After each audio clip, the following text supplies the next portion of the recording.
read this shit. And then, well, the rapture is here, and you will be forcibly removed from your home. This game is trihaywbfrfyh. It's trihaywbfrfyh. I don't know what it's about, but Wasp moves, Mouse looks, Shift runs. And I love games where you can look, run, and move. So, that looks like UFO. We're probably gonna go. Whoa. Caps Lock just activated music. I don't like it. Scary music. It's the rapture. It's the rapture. And they're probably gonna send out dinosaurs to kill us. Because it sounds like rapture. But it's actually raptors. That'd be horrifying. I don't want to have to fight dinosaurs. But what do I want to have to fight? Not much, actually. I prefer not to fight things. But I am very, very curious.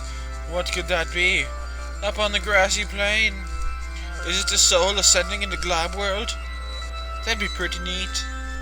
But if it isn't, then what could it be?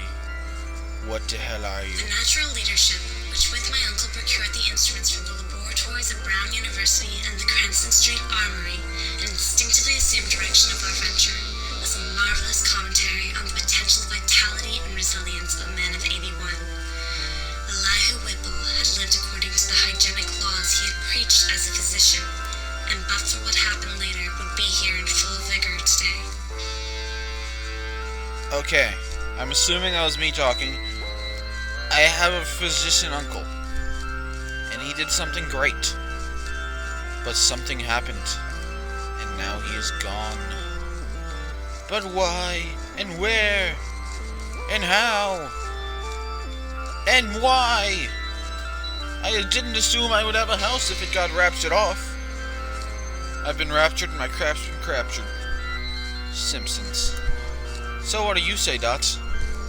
What I heard in my youth about the shunned house was merely that people died there in alarmingly great numbers. That, I was told, was why the original owners had moved out some 20 years after building the place. It was plainly unhealthy, perhaps because of the dampness and fungus growth in the cellar, the general sickish smell, the drafts of the hallway, or the quality of the well and pump water. So people are dying in that house, and I have a physicist uncle. And that one looks red. Now red is either going to be really good or really bad. Let's hope it's really good, because I'm heading straight for it and nothing else, and it seems like it's getting much darker. I don't want it to get dark. I'm gonna die. Darkness means death. Death translates pretty well to darkness too, because monsters have night vision, but people don't have night vision. And of course, if you use a flashlight, that gives you away, because monsters are like, oh hey, even though we have night vision, we can see him anyways. If we couldn't see him, we could see a huge-ass bright light, because regular vision can see that, like humans. So if it was just a serial killer and not a crazy monster, and you flick on a light, the serial killer, who already knows the territory, he's been in these woods killing people his entire life, he's gonna be like, hey, that light wasn't there before, it must be my newest victim! Yeah! It is scary in this direction. There's trees and fog. Why are there trees and fog? I'm afraid. But I must press on. I'm so close. Tell me words, red dots. Tell me words. West of Arkham, the hills rise wild, and there are valleys with deep woods that no axe has ever cut. There are dark, narrow glens where the trees slope fantastically, and where thin brooklets trickle without ever having caught the glint of sunlight. On the gentler slopes there are farms, ancient and rocky, with squat moss-coated cottages brooding eternally over old New England secrets and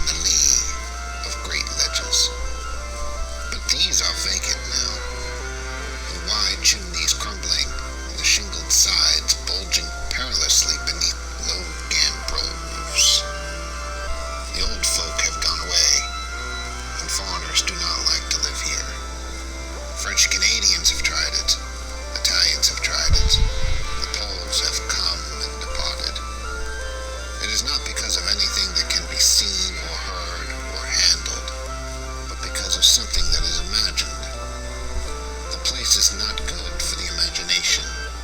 It does not bring restful dreams at night. It must be this which keeps the foreigners away, for old Ammy Peace has never told them of anything he recalls from the strange days.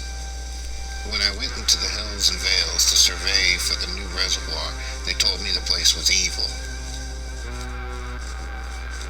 Going back to the beginning of that wordness, Arkham is an H.P. Lovecraft reference, and he's a horror story writer, so I have good reason to be afraid. And I know people are like, oh no, Dr. P, Arkham is from Batman, because I've played the games and read the comics. Yeah, well, it was HPL first, okay? Fuck. Know your shit, people. Where's the red? I want more words, because that means I don't have to waste my mouth talking. Other people have wasted their mouth, which is great.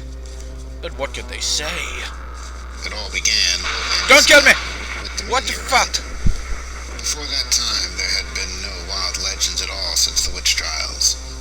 And even these western woods were not feared half so much as the small island on the Miskatonic, where the devil held court beside a curious altar. Miskatonic, another HPL reference. Sorry. These were not haunted woods. What the hell? And their fantastic dusk was never terrible till these strange days. Then there had come that white noontide cloud, that string of explosions in the air, and that pillar of smoke from the valley, far in the wood. By night, all Arkham had heard of the great rock that fell out of the sky and bedded itself in the ground beside the well at the Nahum Gardner Place. Nahum had come to town to tell people about the stone. They had dropped in on Ammy Pierce's on the way. Ammy was 40 then, and all the queer things were fixed very strongly in his mind. He and his wife had gone with 3 professors from Miskatonic University, who hastened on the next morning to see the weird visitor from unknown stellar space.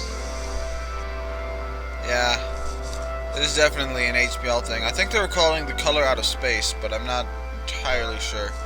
So, blue. Never got blue before. What do you say? The most merciful thing in the world, I think, is the inability of the human mind to correlate all of its contents. We live on a placid island of ignorance in the midst of black seas of infinity, and it was not meant that we should voyage far.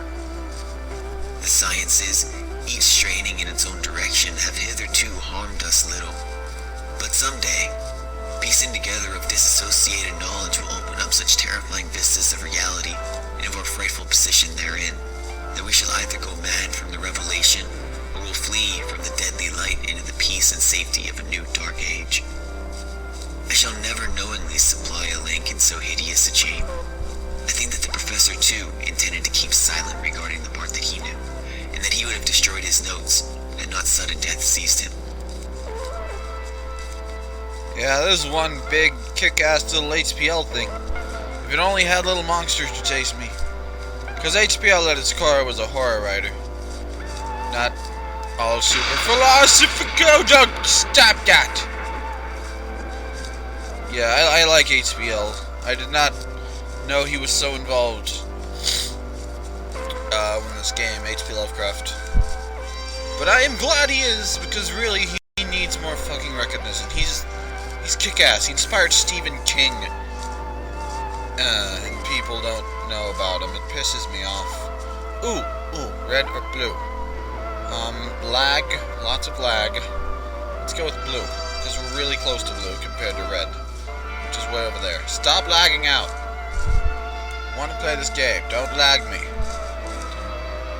My knowledge of the Thing began in the winter of 1927 with the death of my granduncle, George Gamble Angel, Professor Emeritus of Semitic Languages in Brown University, Providence, Rhode Island. Professor Angel was widely known as an authority on ancient inscriptions and had frequently been resorted to by the heads of prominent museums, so his passing at the age of 92 may have been recalled by many. And as my granduncle's heir and executor, for he died a childless widower, I was expected to go over his papers with some thoroughness, and for that purpose moved his entire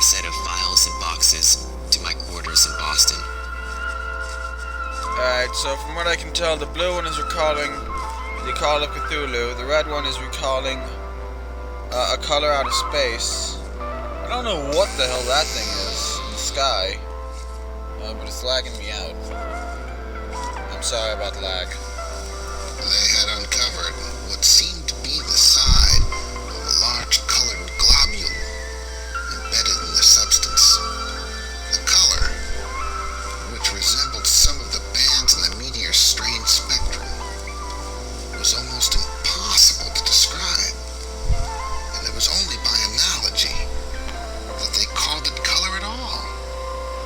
Its texture was glossy, and upon tapping it, it appeared to promise both brittleness and hollowness. The professors gave it a smart blow with a hammer, and it burst with a nervous little pop. Nothing was emitted, and all trace of the thing vanished with the puncturing. It left behind a hollow, spherical space about 3 inches across, and all thought it probable that others would be discovered as the enclosing substance wasted away. If you're interested in continuing this trippy little laggy adventure, please watch the next episode of Dr. B Plays Trihaywbfrfyh. And thank you for watching this one.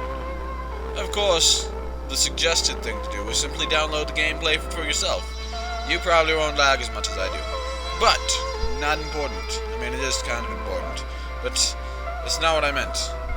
I don't even know what I meant. Goodbye. Thank you for watching.